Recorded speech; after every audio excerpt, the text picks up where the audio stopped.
আগে সে বস্তাপতা রাজনীতির মানুষের উপরে মানুষের মতবাদ চাপিয়ে দিয়ে মানুষকে শোষণ করা, শাসক হিসাবে নিজেদেরকে প্রতিষ্ঠিত করা রাজনীতি দেশে মানুষ আর গ্রহণ করবে না। এখন প্রত্যেক মানুষ হবে তার তার জায়গায় সম্মানিত নাগরিক অধিকার, তার উপরে যিনি দায়িত্ব গ্রহণ করবেন তিনি হবেন তাদের সেবক মানুষ। যাদের কাছে আমরা যেতে পারতাম না তারা এখন আপনার কাছে আসে, কারণ এই জন্য আসে না যে জামাতের ভাব বেড়ে গেছে, এই জন্য আসে না যে জামাতের মর্যাদা বেড়ে গেছে, এই জন্য আসে যে তাদের কাছে প্রমাণ হয়েছে বাংলাদেশের এই 53 বছরের স্বাধীনতা পরবর্তী ইসলাম ছাড়া মানুষের কাছে আর কোনো পথ খোলা নেই। এখন দুনিয়ার কাছে ইসলামের সেটা আমাদের এদেশের তরুণ শিক্ষার্থী প্রজন্ম শুরু করেছে, আর সিরিয়া সেটার একটা মডেল হয়েছে এবং সিরিয়ার মধ্যে প্রমাণ হয়েছে আমরা বাংলাদেশে স্বৈরাচার পতনের মডেল হয়েছি, গোটা বিশ্বে ইসলামী বিপ্লবের মডেল বাংলাদেশ হবে। যে এক আল্লাহ দাসত্ব করে গোটা দেশকে, গোটা পৃথিবীর সমস্ত রক্তচক্ষুকে উপেক্ষা করে বাংলাদেশের স্বাধীনতা সার্বভৌমত্বকে তারাই সাথে হেফাজত করতে পারে। ভিন্ন ধর্মাবলম্বী কোন একজন মানুষ যখন দুনিয়াতে জন্মগ্রহণ করেন এবং তিনি অন্য কোন ধর্মের অনুসারী হিসাবে পরিচিত হন পারিবারিক সূত্রে, আপনারা জানেন যে এরকম একজন মানুষকে অনেক লড়াই সংগ্রাম করতে হয়, অনেক ত্যাগ কোরবানি করতে হয়, অনেক কষ্ট স্বীকার করতে হয়। এমনকি এই লোকটা যতদিন বেঁচে থাকে ততদিন তাকে একটা লড়াই সংগ্রামের মধ্য দিয়ে জীবন তাকে পরিচালনা করতে হয়। আপনাদের এরকম অনেকের কাছে এরকম মেসেজ আসে, আমাদের কাছে মেসেজ আসে, ভাই আমি নতুন মুসলিম হয়েছি অথবা অন্য ধর্ম থেকে এসেছি, আমার প্রতি একটু খেয়াল রাখবেন, কারণ আমি পরিবার থেকে বিচ্ছিন্ন হয়ে পড়েছি, আমি আমার সমস্ত সম্পদ থেকে বিচ্ছিন্ন হয়ে পড়েছি, আমি সবকিছু রেখে ইসলামের কাছে এসেছি, আমার কাছে এখন ইসলাম ছাড়া আর কিছুই। সেই ইসলাম আল্লাহ তাআলা আমাদেরকে জন্মসূত্রে পারিবারিক ভাবেই আল্লাহ তাআলা আমাদেরকে মেহেরবানি করে সেখানে অন্তর্ভুক্ত করেছেন। আমার কাছে মাঝে মধ্যে আমি চিন্তা করি সমস্ত নমুসলিম ভাইদের সাথে যখন কথা হয়, তাদের দুঃখ, তাদের দুর্দশা, তাদের পারিবারিক কষ্টের কথা যখন শুনি, তখন নতুন করে আরেকবার ভাবি আল্লাহ তাআলা কতটা মেহেরবানি করেছেন যে জন্মগত ভাবি পারিবারিক সূত্রেই আল্লাহ তাআলা আমাদেরকে ইসলামের সাথে অন্তর্ভুক্ত করেছেন। আমরা আরেকবার সবাই অন্তর থেকে শুকরিয়া আদায় করি আলহামদুলিল্লাহ। ভাইরা, এই যে মুসলিম হিসেবে আমাদেরকে পারিবারিক সূত্রে জন্মগ্রহণ করার তৌফিক আল্লাহ দিয়েছেন, সেখান থেকে আল্লাহ তাআলা আরেকটা মেহেরবানি করেছেন, তিনি আমাদের প্রতি আরেকটা দয়া করেছেন, তিনি আমাদের প্রতি আরেকটা অনুগ্রহ করেছেন। গোটা বিশ্বে এই মুসলিমদেরকে এখন 4 ভাগে বিভক্ত করে ফেলা হয়েছে। প্রথম এক ভাগকে নামই দেওয়া হয়েছে জেনারেল মুসলিম, অর্থাৎ তিনি শুধু মুসলিম হিসাবে জেনেছেন, বুঝেছেন।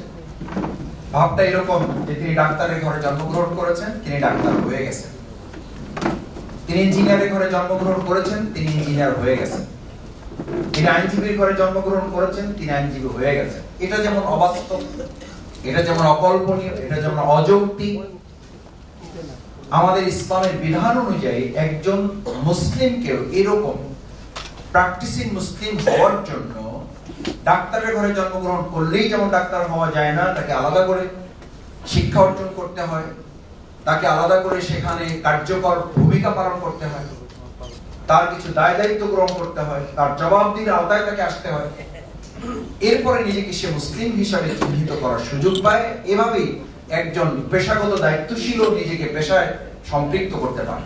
নামটা হস্তে একজন ডাক্তার হতে পারে না, পারিবারিক সূত্রে একজন আইনজীবী হতে পারে।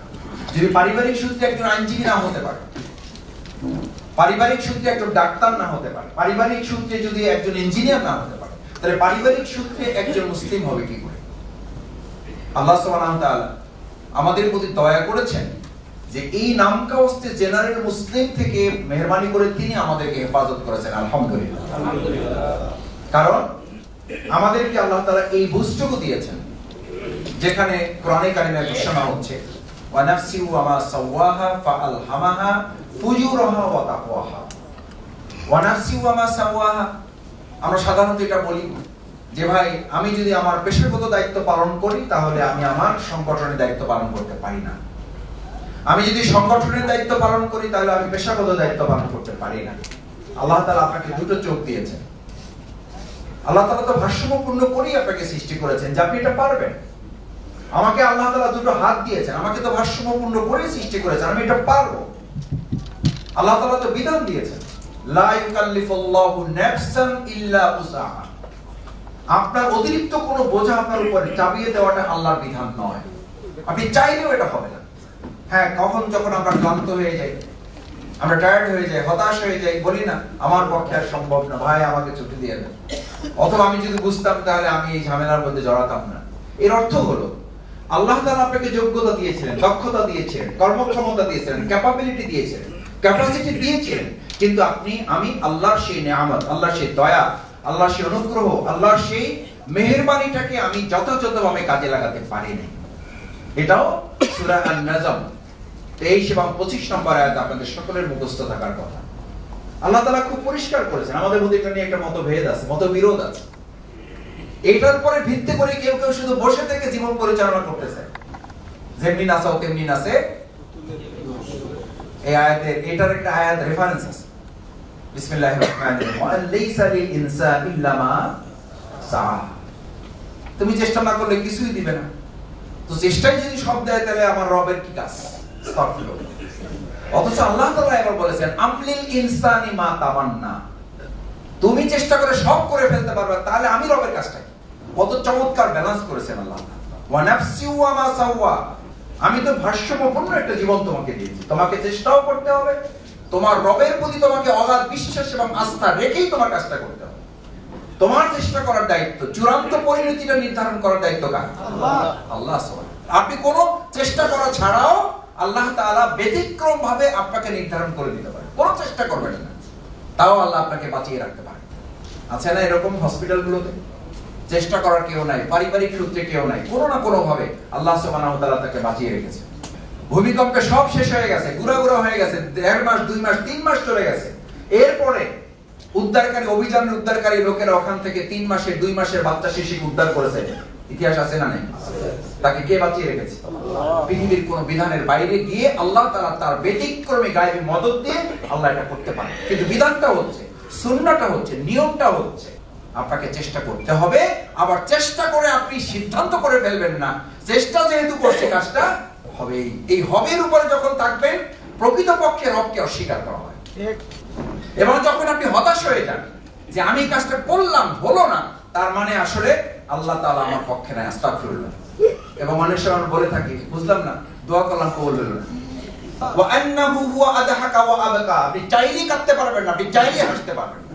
ওয়া আন্নাহু হুয়া আগনা ওয়া আকনা। আপনি চাইলেই ধনী হতে পারবেন না, চাইলেই গরীব হতে পারবেন না।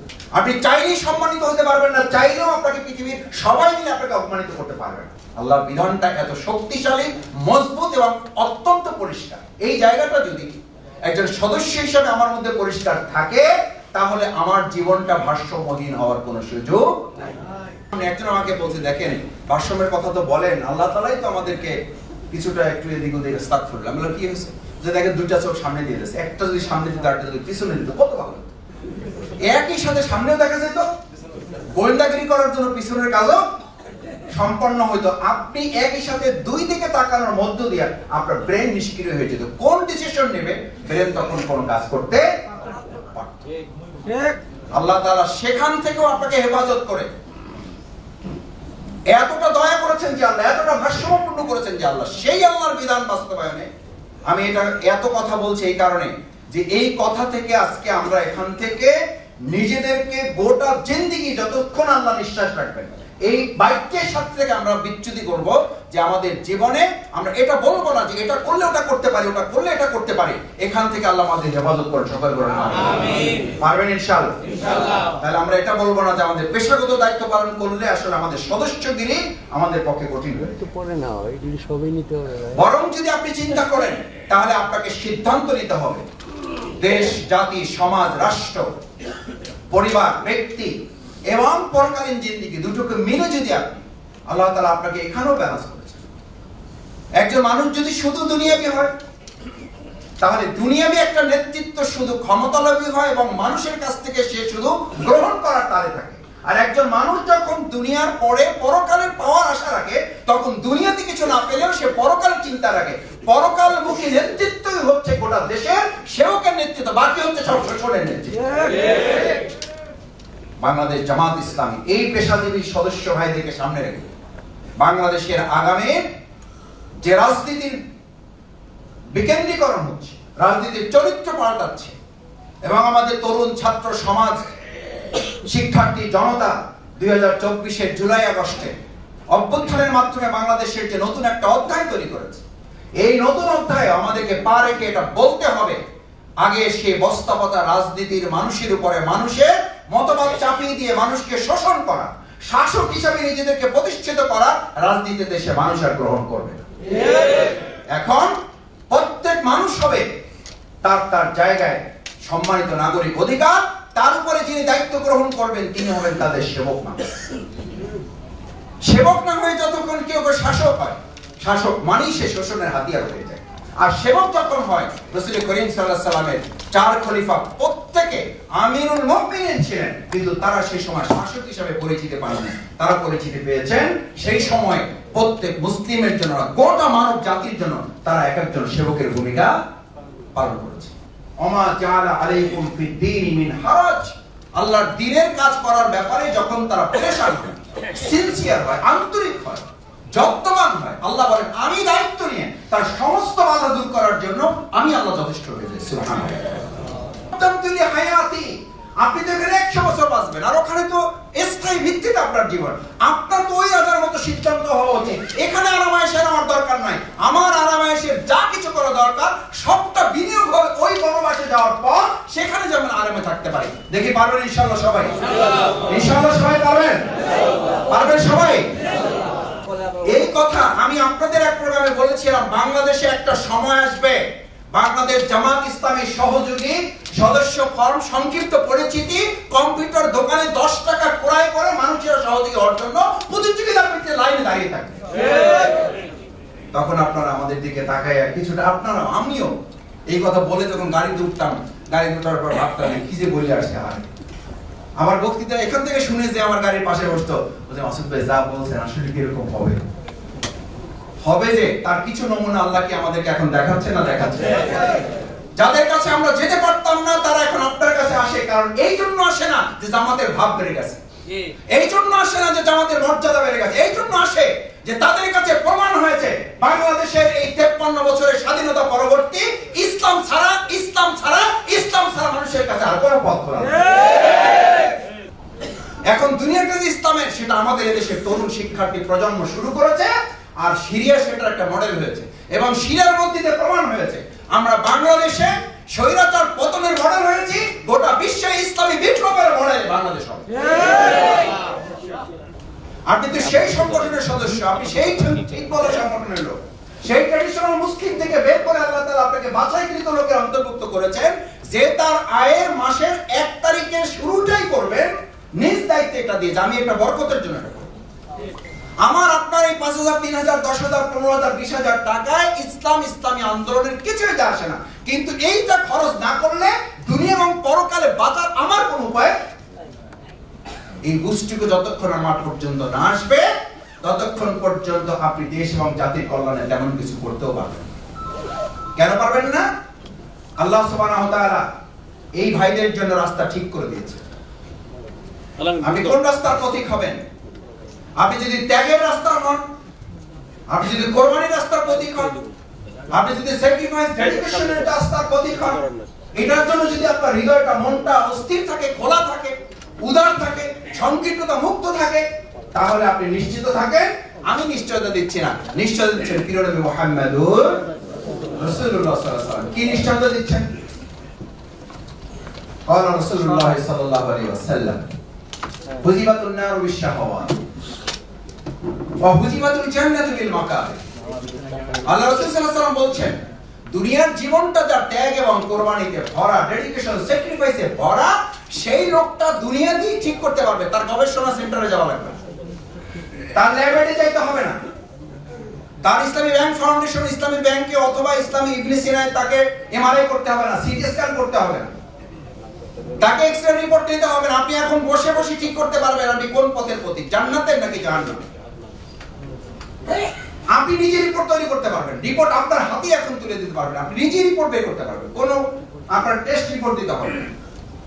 কি রিপোর্ট? হুজিবাতুল জান্নাতু বিল মাকারে। ত্যাগের রাস্তাটা, কোরবানির রাস্তাটা, ডেডিকেশনের রাস্তাটা, স্যাক্রিফাইসের রাস্তাটা জান্নাতে দিবে।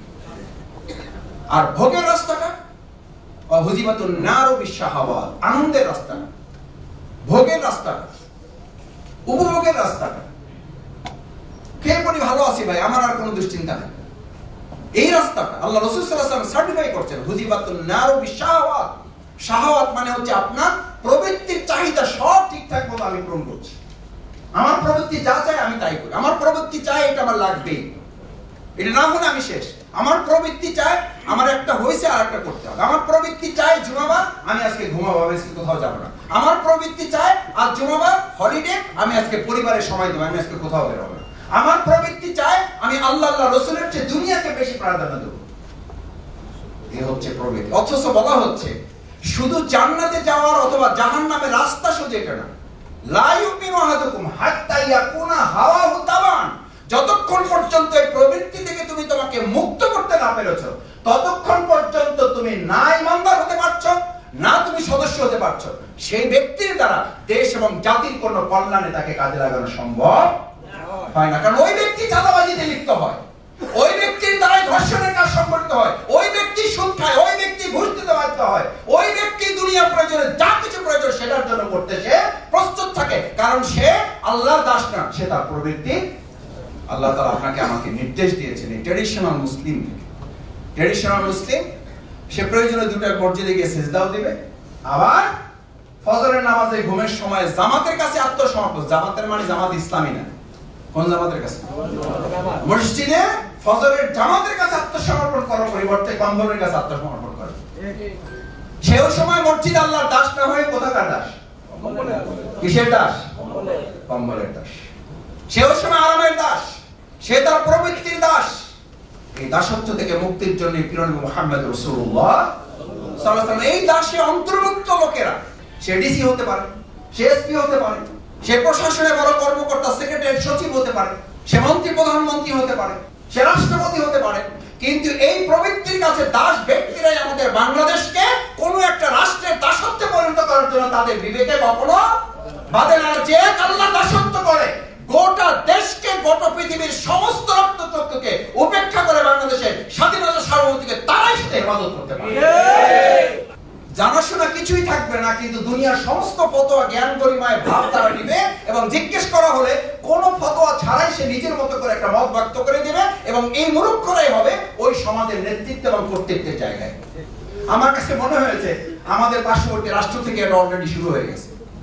এই সমস্ত মূর্খ এবং অজ্ঞরা ওই রাষ্ট্র পরিচালনায় ভূমিকা পালন করছে বলে এতটা অজ্ঞ এবং মূর্খের মতো কথা তারা বলতে পারে এবং সেটা প্রতিবাদ করারও সেখানে কেউ আছে বলে আমার মনে হয়। তাহলে আমার আপনার ফয়সালাটা হচ্ছে আমরা ত্যাগ এবং কোরবানির মানসিকতায় নিজেদেরকে প্রস্তুত করব এবং সেই ত্যাগ কোরবানির মানসিকতা নিয়ে আমরা সংগঠনের ভূমিকা পালন করব এবং একই সাথে দেশ এবং জাতির প্রয়োজনে যদি জীবন বাজি রাখতে হয়, জীবন বাজি রেখে আমরা বাংলাদেশের স্বাধীনতা, সার্বভৌমত্ব এবং 18 কোটি জনগণের অধিকার আদায়ের আন্দোলনে যা করা দরকার আমরা করতে রাজি থাকবো ইনশাআল্লাহ। দেখি ইনশাআল্লাহ রাজি আছেন সবাই? আল্লাহ আমাদের হাতগুলো কবুল করুন। দুই নাম্বার কাজ, এই ত্যাগ এবং কোরবানির রাস্তা আল্লাহ সুবহানাহু ওয়া তাআলা পরিষ্কার বলে দিয়েছে। তোমার ত্যাগ এবং কোরবানির রাস্তাটা তোমাকে দিয়ে শুরু করতে হবে। আব্দুল্লাহ ইবনে মাসউদ রাদিয়াল্লাহু তাআলা থেকে বর্ণনা করেন, আমি এমন একটা যুগের কথা তোমাদেরকে বলছি, যে ফিতনার যুগের কথা বলছি, যে সমস্যার সমাধানের রাস্তার কথা তোমাদেরকে বলছি। আব্দুল্লাহ ইবনে মাসউদ রাদিয়াল্লাহু তাআলা ক্বালা রাসূলুল্লাহ সাল্লাল্লাহু আলাইহি ওয়াসাল্লাম, আব্দুল্লাহ ইবনে মাসউদ রাদিয়াল্লাহু তাআলা বলেন, আমি রাসূল সাল্লাল্লাহু আলাইহি ওয়াসাল্লামকে এই কথা বলতে শুনেছি এবং তিনি বলার সময় আমার মাথাটা তার বুকের সাথে লাগালেন, একদম আমার কান এবং তার ঠোঁট আমি স্পর্শ করলাম। আমি কিছুটা উষ্ণতা অনুভব করলাম তার ঠোঁটে আমার কানের সাথে। এরকম করে যখন তিনি আমাকে বলছেন, ওয়ায়াকুলুনা মা লা ইয়াফআলুন, তোমাদের এই জামানাটা হবে, ওই সংকটটা হবে, ওই দুরারোগ্য ব্যাধিটা হবে, বলার লোক থাকবে, করার লোক থাকবে। এই জামানা কি আসছে না আসবে? আসছে। এখন আমাদের বলার লোক আছে, করার লোক ওই যে বললাম কি মুসলিম, ইন্টেলেকচুয়াল মুসলিম। এটার নাম দিয়েছে আমাদের সংগঠনের দায়িত্বশীলগণ ফেসবুক যোদ্ধা। কি যোদ্ধা? নিশ্চয়ই এটা যুদ্ধের কাজ আছে, এই যুদ্ধেও আপনাকে ভূমিকা পালন করতে। আলহামদুলিল্লাহ এখন অনেকেই বলা শুরু করেছেন বাংলাদেশ জামাত ইসলামী আগে স্মার্ট হয়েছে। আর আমি বলি বাংলাদেশ জামাত ইসলামীর জন্মই হয়েছে স্মার্টনেস নিয়ে। কারণ ইসলামকে যারা বলে ইসলাম এবং আধুনিকতা সমন্বয় করতে হবে, তারা ইসলামকে সম্মানিত করে না, তারা ইসলামকে অপমানিত করে। ইসলাম এবং আধুনিকতা সমন্বয় করতে হবে না, বরং আধুনিকতাকে ইসলামের সাথে সমন্বয় করতে হবে। যে আধুনিকতা ইসলামের সাথে চলতে পারে না, এবং আধুনিকতাটা হলো মানুষের পশুত্ব, বর্বরতার চেয়ে ওটা জঘন্য আছে। এই আধুনিকতা আমরা বিগত 15 বছর টের পাইছি না পারলে। তারা নাম দিয়েছে হাই রোল মডেলে, হাইওয়েতে উঠে গেছে, এক্সপ্রেসে উঠে গেছে, আর গোটা বিশ্ব আমাদেরকে দেখছে দুর্নীতির রোল মডেলে আমরা নাম্বার 1-এ চলে গেছি। কারণ আধুনিকতার সাথে ইসলামকে মিলায় নাই। তারা বলছে ইসলামকে বাদ দিয়ে বরং আমরা আরো, ইসলামকে তারা নাম দিয়েছে অজ্ঞতা, ইসলামকে তারা নাম দিয়েছে এইটা এই যুগে আর চলে না। এই চলে না বলে শিক্ষা ব্যবস্থা থেকে এটাকে তারা বাদ দিয়েছে, এই চলে না বলে তারা অর্থনীতি থেকে ইসলামকে সরিয়ে দিয়েছে, চলে না বলে তারা সংস্কৃতির সয়লাব আমাদের ঘাড়ের উপরে চাপিয়ে দিয়েছে। আমরা পরিষ্কার বলতে চাই, আজকের এই সদস্যদের মাধ্যমে বর্তমান অন্তর্বর্তী সরকার আমাদের এই তরুণ সন্তানেরা তাদের দুটো জিনিস থেকে তাদের রক্ষা করা দরকার। তারা সেই সিদ্ধান্ত নিয়েছে, সরকারকে সহযোগিতা করা। পৃথিবীর বহু রাষ্ট্রে এটা আছে, যে রাষ্ট্রে ইসলাম নাই কিন্তু সেই রাষ্ট্র তাদের প্রজন্মকে বাঁচাবার জন্য তারা সিদ্ধান্ত নিয়েছে। সেই প্রজন্মের সিদ্ধান্তের মধ্যে গুরুত্বপূর্ণ সিদ্ধান্ত হচ্ছে তাদের প্রযুক্তির মধ্য থেকে সমস্ত পর্নোগ্রাফি তারা মুছে দিয়েছে। বাংলাদেশ 95% মুসলমানের দেশে পর্নোগ্রাফি সাইট থাকতে পারে না, এটা বন্ধ করার জন্য সরকার। কারণ ইসলামের কথা বলে দিয়েছে একজন মুসলিমকে সাবধান সতর্ক থাকতে হবে, তাদের সাবধান এবং সতর্ক থাকার সমস্ত আয়োজন করে দেওয়ার দায়িত্ব রাষ্ট্রটি গ্রহণ। দরজা খোলা রেখে কোন চোরকে চুরি করা শাস্তি দেওয়ার বিধান ইসলাম কার্যকর করে নাই। যদি এটা না করে তাহলে আমাদের এই তরুণ প্রজন্মকে, আমাদের এই যুবকদেরকে আপনি অশ্লীলতা বেহায়াপনার সমস্ত দরজা খোলা রেখে কেন ধর্ষণের শাস্তি আপনাকে দিতে পারেন, তার আগে অবশ্যই এই পর্নোগ্রাফির মতো অশ্লীল বেহায়াপনা আমাদের বাংলাদেশের তরুণ সমাজকে নৈতিকভাবে ধ্বংস করার যে রাস্তা, এটা বন্ধ করার জন্য সিদ্ধান্ত সরকারকে গ্রহণ করতে হবে। এটা জাতির প্রয়োজন, আপনার নিজের সন্তানের জন্য প্রয়োজন, আপনার ভাইয়ের জন্য, আপনার মেয়ের জন্য প্রয়োজন। এটা শুধু জামাত ইসলামের ইসলামপন্থী লোকের জন্য প্রয়োজন, এটা শুধু মুসলিমদের জন্য প্রয়োজন না, এটা হিন্দুদের জন্য প্রয়োজন, এটা বৌদ্ধদের জন্য প্রয়োজন, এটা খ্রিস্টানদের জন্য প্রয়োজন। কারণ একটা তরুণ, একটা যুবক এই জায়গায় যখন সে নিজেকে আটকে ফেলে, সেখান থেকে বের হয়ে দেশ, জাতি, ইসলাম, সমাজ, রাষ্ট্রের জন্য তারা তেমন কিছুই করা। দ্বিতীয় যেটা, সেটা হচ্ছে মাদক এবং অবৈধ অস্ত্র থেকে আমাদের এই তরুণ প্রজন্মকে বাঁচাবার জন্য এই সরকারকে সিদ্ধান্ত নিতে হবে। যত সংস্কারের কথা বলেন, নির্বাচনের জন্য যত চাপাচাপি আমরা করি না কেন, নির্বাচন ততক্ষণ পর্যন্ত অবাধ, অংশগ্রহণ সুষ্ঠু হবে না যতক্ষণ পর্যন্ত অবৈধ অস্ত্র এবং কালাটাকা মুক্ত একটা বাংলাদেশ তৈরি করা যাবে। কারণ এই অবৈধ টাকাওয়ালারাই এখনো আমাদের কিছু শ্রমিক ভাইদের নামাই দিয়ে, সাথে ওই অবৈধ টাকাওয়ালা ব্যাংকে টাকা নাই কিন্তু শ্রমিক লীগে ইউনিট সেক্রেটারির উপসম্পাদক, ইউনিট সেক্রেটারির উপসহকারী সম্পাদক, সে একটা ব্যাংকের মালিক। এই যে অবৈধ টাকাওয়ালারা, তারা এই টাকা পকেটে রেখে, যেহেতু উদ্ধার করা এখনো সম্ভব হয় নাই, কিছু উদ্যোগ নেওয়া হয়েছে, আমরা স্বাগত জানাই, কিন্তু চূড়ান্ত ভাবে উদ্যোগ গ্রহণ করতে না পারলে এরা একের পর এক এই অবৈধ কালো টাকা ব্যবহার করে দেশের বিরুদ্ধে তারা ষড়যন্ত্রে লিপ্ত থাকবে, তাদের কোনো সন্দেহ নেই। ভাইয়েরা, ওদিকে অবৈধ টাকা, কালো টাকা দেশের বিরুদ্ধে ব্যবহার করা হবে, আর আজকে এখানে আপনাদের সিদ্ধান্ত নিতে হবে বৈধ টাকা বৈধভাবে দেশ, রাষ্ট্র, ইসলাম, ইসলামী আন্দোলনের জন্য আমরা খরচ করার সিদ্ধান্ত নেব। দেখি ইনশাআল্লাহ পারবে, ইনশাআল্লাহ। এবার হাত কম থাকেন না, হয়তো জীবন লাগে 2 বার দেবো, কিন্তু টাকার কথা বলেন। আরে ভাই, আমরা কেন বুঝি না, তারা যদি কালো টাকা, অবৈধভাবে অর্থ টাকা যদি দেশের বিরুদ্ধে ব্যবহার করতে পারে, আপনার কষ্টের টাকা দেশ এবং রাষ্ট্রের প্রয়োজনে আমরা ব্যবহার করতে পারবো না, তাদেরকে মোকাবেলা করতে পারবো না। ফান্ডামেন্টাল মুসলিম হচ্ছে তিনি যিনি 5 ওয়াক্ত সালাত আদায় করবেন, তিনি 5 ওয়াক্ত সালাত আদায়কারী ব্যক্তি। আল্লাহ তাআলা সিদ্ধান্ত দিচ্ছেন, আমি তাদেরকে রাষ্ট্র ক্ষমতার দায়িত্ব দিই, রাষ্ট্র পরিচালনার দায়িত্ব দিই, তাদের প্রথম কাজই হচ্ছে ইকামাস সালাত। তারা কি করবে? সালাত কায়েম করবে। কারণ সালাত কায়েমকারী ব্যক্তিরাই সিদ্ধান্ত নিতে পারে সমাজটাকে সুশৃঙ্খল করার জন্য, তারাই সিদ্ধান্ত নিতে পারে রাষ্ট্রটাকে যথাযথভাবে পরিচালনা করার জন্য। তারাই সিদ্ধান্ত নিতে পারে 18 কোটি মানুষের যারা আল্লাহর হক আদায় করে তারাই শুধু জনগণের হক আদায় করতে পারে। যে আমাদের প্রথম আল্লাহ তাআলা হেফাজত করেছেন, যে আমাদের জেনারেল মুসলিম থেকে বাঁচিয়ে দিয়েছে। এরপর আমাদের দ্বিতীয় ট্র্যাডিশনাল মুসলিম থেকে বাঁচিয়েছে। তৃতীয় আমাদেরকে ইন্টেলেকচুয়াল মুসলিম থেকে হেফাজত করেছে। শুধু গবেষণা, শুধু বুদ্ধি পরামর্শ, শুধু চিন্তা দর্শনের মধ্যে আমাকে আল্লাহ তাআলা রাখেন নাই। আল্লাহ তাআলা চিন্তা গবেষণার সাথে এই দুনিয়ায় ইসলাম বাস্তবায়ন করার জন্য সরাসরি দেশ এবং রাষ্ট্রের পক্ষে আমাকে কাজ করার তৌফিক দিয়েছেন, আলহামদুলিল্লাহ। শেষ ফান্ডামেন্টাল মুসলিম মানে হচ্ছে আমি চূড়ান্তভাবে এমন মুসলিম হিসেবে আজকে সদস্য হিসেবে এখানে ভূমিকা পালন করতে চাই। ভাইরা, সেই সদস্য হিসেবে আমার কাজ হচ্ছে আমরা আমাদের এই প্রিয় মাতৃভূমি বাংলাদেশকে, যে মানুষের ভালোবাসা তৈরি হয়েছে, আমাদের এই প্রিয় মাতৃভূমি বাংলাদেশ এবং বাংলাদেশ জামাত ইসলামের প্রতি মানুষের আস্থা এবং বিশ্বাসের জায়গাটা অগাধ এবং ভালোবাসাটা যে পর্যায়ে এসে পৌঁছেছে, মানুষের মধ্যে এই সিদ্ধান্ত তারা মনে মনে নিয়ে ফেলেছে যে এখন সমস্ত তন্ত্রমন্ত্রের ঊর্ধ্বে উঠে ইসলামেরই হবে বাংলাদেশ। ইসলাম ছাড়া এখন আমাদের সামনে ভাগ্য পরিবর্তনের আর কোন রাস্তা খোলা নাই। সেই রাস্তা খুলে দেওয়ার জন্য এমন একদল শাসক, এমন একদল মানুষ, এমন একদল সেবক তৈরি হওয়া দরকার। এই পেশাজীবী অঙ্গনের গুরুত্বপূর্ণ ভাইয়েরা সেই দায়িত্ব পালন করতে সক্ষম। আল্লাহ আপনাদেরকে দুটো পরীক্ষার কথা বলে আমি শেষ করছি। ফাআম্মাল ইনসানু ইযা মাবতালাহু রাব্বুহু ফাআকরামাহু ওয়া না'আমাহু ফায়াকুলু রাব্বি আকরামান। এখানে যারা আছেন আল্লাহ আপনাদেরকে শুধু সম্মানিত করেন না, আল্লাহ আপনাদেরকে নিয়ামতেও সম্মানিত করেছেন। সবাইকে আল্লাহ মর্যাদা দিয়েছেন, কিন্তু তার মধ্যে থেকে আল্লাহ তাআলা আপনাকে একটা বিশেষ মর্যাদা দিয়ে সুপার পজিশন দিয়েছেন। এই সুপার পজিশনটা আপনার জন্য আল্লাহর ভাষায় মাবতালাহু, এটা তোমার জন্য পরীক্ষা। আমি তোমাকে সম্মান এবং নিয়ামতের মতো দুটো গুরুত্বপূর্ণ অনুগ্রহ তোমাকে দিয়ে আমি পরীক্ষা করতে চাই। তোমার এই সম্মান এবং এই অর্থনৈতিক সমৃদ্ধিটা তোমার নিজের এবং পরিবারের জন্য শুধু কাজে লাগাও, নাকি আমার ইসলামী আন্দোলন এবং একটা ইনসাফভিত্তিক রাষ্ট্র গঠনের জন্য তোমরা কাজ করো, সেটা আমি দেখে নিচ্ছি। এই পরীক্ষা দুটো অংশগ্রহণ করে আমরা কি ফার্স্ট ক্লাসে উত্তীর্ণ হতে পারবো ইনশাআল্লাহ? দেখে ইনশাআল্লাহ সবাই রাজি আছেন? পারবেন ইনশাআল্লাহ?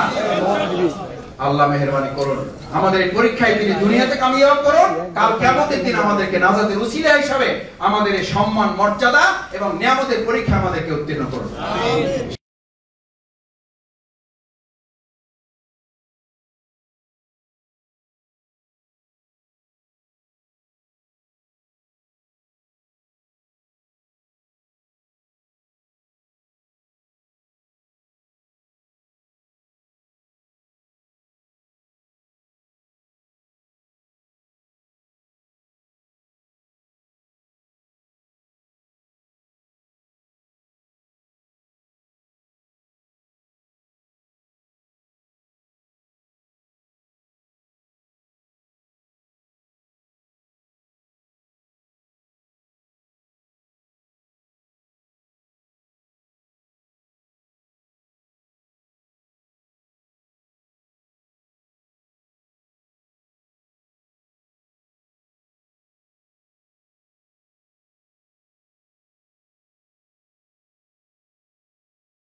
আগে সে বস্তাপতা রাজনীতির মানুষের উপরে মানুষের মতবাদ চাপিয়ে দিয়ে মানুষকে শোষণ করা, শাসক হিসেবে নিজেদেরকে প্রতিষ্ঠিত করা রাজনীতি দেশে মানুষ আর গ্রহণ করবে না। এখন প্রত্যেক মানুষ হবে তার তার জায়গায় সম্মানিত নাগরিক অধিকার, তার উপরে যিনি দায়িত্ব গ্রহণ করবেন তিনি হবেন তাদের সেবক মানুষ। যাদের কাছে আমরা যেতে পারতাম না তারা এখন আপনার কাছে আসে, কারণ এই জন্য আসে না যে জামাতের ভাব বেড়ে গেছে, এই জন্য আসে না যে জামাতের মর্যাদা বেড়ে গেছে, এই জন্য আসে যে তাদের কাছে প্রমাণ হয়েছে বাংলাদেশের এই 53 বছরের স্বাধীনতা পরবর্তী ইসলাম ছাড়া মানুষের কাছে আর কোনো পথ খোলা নেই। এখন দুনিয়ার কাছে ইসলামের, সেটা আমাদের এদেশের তরুণ শিক্ষার্থী প্রজন্ম শুরু করেছে, আর সিরিয়া সেটার একটা মডেল হয়েছে এবং সিরিয়ার মধ্যে প্রমাণ হয়েছে আমরা বাংলাদেশে স্বৈরাচার পতনের মডেল হয়েছি, গোটা বিশ্বে ইসলামী বিপ্লবের মডেল বাংলাদেশ হবে।